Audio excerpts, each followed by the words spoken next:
Hello दोस्तों, study class में आपका स्वागत करते हैं, जिसमें आज हम छोटा टॉपिक इकोनॉमी का पार्ट लेकर आए हैं, जिसमें एग्जाम में ये वाला पूछा जाता है। इकोनॉमी से इकोनॉमी का छोटा पार्ट है। देखिए, हम लोग जानेंगे मुख्य रूप से जिसमें भारत में है स्टॉक एक्सचेंज, जो भारत में है उसी को पढ़ेंगे, विदेश में कि नहीं, ठीक ना। देखिए, जो एग्ज़ाम में ज़्यादा पूछा जाता है BSE और NSE क्या है, ठीक ना। BSE और NSE, देखिए BSE भारत स्टॉक एक्सचेंज, भारतीय स्टॉक एक्सचेंज यानी बॉम्बे स्टॉक एक्सचेंज। BSE के मतलब बॉम्बे स्टॉक एक्सचेंज, इसका नामे पे है, ठीक ना। इसका स्थापना कब हुआ था? तो 1875 में स्थापना हुआ था। इसका स्थापना 1875 में। इसका हेडक्वार्टर पूछा जाएगा, हेडक्वार्टर कहाँ है? तो मुंबई में। तो देखते हैं। देखिए, सबसे पुराना भारत व एशिया के सबसे पुराना कौन सा है स्टॉक एक्सचेंज? कौन सा? देखिए, भारत और एशिया का सबसे पुराना कौन सा है? तो BSE यानी बॉम्बे स्टॉक एक्सचेंज, ठीक ना। बॉम्बे स्टॉक एक्सचेंज, ठीक। इसका स्थापना 1875 में हुआ था। भारत व एशिया का सबसे पुराना कौन सा है? तो बॉम्बे स्टॉक एक्सचेंज।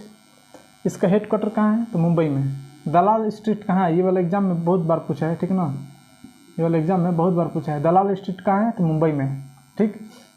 देखिए, जैसे कि बाइक चलाने के लिए एक ड्राइवर की ज़रूरत होती है, इसी तरह BSE यानी कि बॉम्बे स्टॉक एक्सचेंज को चलाने के लिए यानी रेगुलेट कौन करता है? सेंसेक्स, ठीक ना। सेंसेक्स इसको रेगुलेट करता है यानी चलाता है। देखिए, एग्जाम में क्या पूछता है कि BSE यानी सेंसेक्स के द्वारा चलाया जाता है, इसमें कितनी कंपनी आते हैं? 30 गो। ये वाला सवाल पूछा है, ठीक ना। ये वाला सवाल और ये वाला सवाल पूछा गया है, ठीक। देखिए, तो BSE बॉम्बे स्टॉक एक्सचेंज को कौन रेगुलेट करता है? सेंसेक्स। आप लोग याद रखिएगा, सेंसेक्स इसका है, तो BSE बॉम्बे स्टॉक एक्सचेंज का है, ठीक ना। उसके बाद इसमें कंपनी कितना आता है? तो 30 गो, बस। देखिए, NSE नेशनल स्टॉक एक्सचेंज, इसमें इसका स्थापना हुआ था 1992 में। हेडक्वार्टर, सबसे ज़्यादा हेडक्वार्टर कहाँ है? तो आपका मुंबई हो जाएगा। स्थापना 1992 में। हेडक्वार्टर कहाँ है? तो मुंबई में। ये सवाल पूछा जाता है, इसीलिए हम बताए हैं, ठीक ना। देखिए, इसका रेगुलेट कौन करता है? NSE का रेगुलेट कौन करता है? निफ्टी, ठीक ना। इसको कंपनी को हम याद रखेंगे। कंपनी भी पूछता है, अकाउंट रेगुलेट करता है, ये भी पूछा जाता है, ठीक ना। देखिए, निफ्टी है ना, निफ्टी से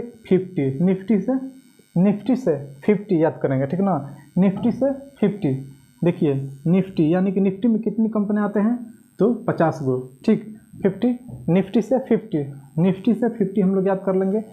सेंसेक्स में आप लोग डायरेक्ट 30 गो याद रखिएगा।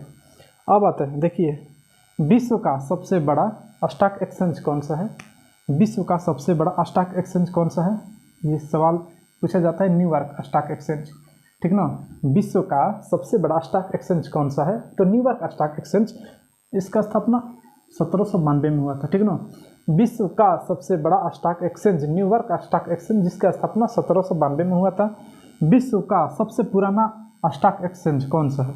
विश्व का सबसे पुराना stock exchange Amsterdam stock exchange, ठीक ना। कहाँ है? तो नीदरलैंड में है, ठीक ना। नीदरलैंड। स्थापना 1602 में। स्थापना 1602। ये सब याद रखिएगा, सब VVI है, ठीक ना।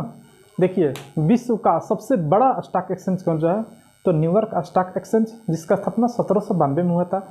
उसके बाद विश्व का सबसे पुराना स्टॉक एक्सचेंज कौन सा है? राष्ट्रीय स्टॉक एक्सचेंज, तो एम्स्टर्डम स्टॉक एक्सचेंज, जिसका स्थापना 1602 में। कहाँ है? तो नीदरलैंड में। आइए देखते हैं। उसके बाद तेजड़िया और मंदड़िया क्या है? तेजड़िया और मंदड़िया क्या है? जिसको बुल एंड बियर भी कहा जाता है, ठीक। तेजड़िया और मंदड़िया, देखिए, इसमें क्या होता है कि पैसा को इन्वेस्ट किया जाता है। तेजड़िया और मंदड़िया में स्टॉक एक्सचेंज के थ्रू ही आता है। देखिए, तेजड़िया मंदड़िया। तेजड़िया क्या होता है? जब वैल्यू यानी सोना, चांदी, कॉपर, हीरा, इसका वैल्यू अगर बढ़ता है, अगर यानी कि इंक्रीज होता है ना, बढ़ता है, जब किसी का वैल्यू, सोना, चांदी, हीरा का वैल्यू बढ़ता है तो तेजड़ियों को दिखाया जाता है, यानी बुल, ठीक ना, बुल को दिखाया जाता है तेजड़िया को, ठीक। जब सोना चांदी हीरा का भाव कम होता है तो इसको बियर यानी कि बियर से दिखाया जाता है, मंदड़िया से चिन्हित किया जाता है, मंदड़िया से चिन्हित किया जाता है, यानी डिक्रीज। जब घटता है ना, मंदड़िया में जब घटता है सोना चांदी का वैल्यू घटता है, यानी डिक्रीज, घटता है तो किसको दिखाया जाता है, मंदड़िया को। बढ़ता है यानी ऊपर की तरफ जब जाता है तो तेजड़िया यानी कि बुल, डिक्रीज यानी घटता है तो दिखाया गया मंदड़िया को, यानी कि बियर। बुल एंड बियर किससे संबंधित है, यह भी सवाल पूछा जाता है तो स्टॉक एक्सचेंज से, ठीक ना। देखिए इंट्रा डे बेसिक इसमें क्या होता है, इसमें अपना देखिए जब शेयर को चाहें इसमें जब चाहें अपना शेयर को बेच सकते हैं, ये सवाल पूछा हुआ है। इंट्राडे बेसिक यानी इसमें जब चाहें अपना शेयर बेच सकते हैं, इंट्राडे बेसिक में जब चाहें अपना शेयर बेच सकते हैं, जो स्टॉक एक्सचेंज में बेचा जाता है।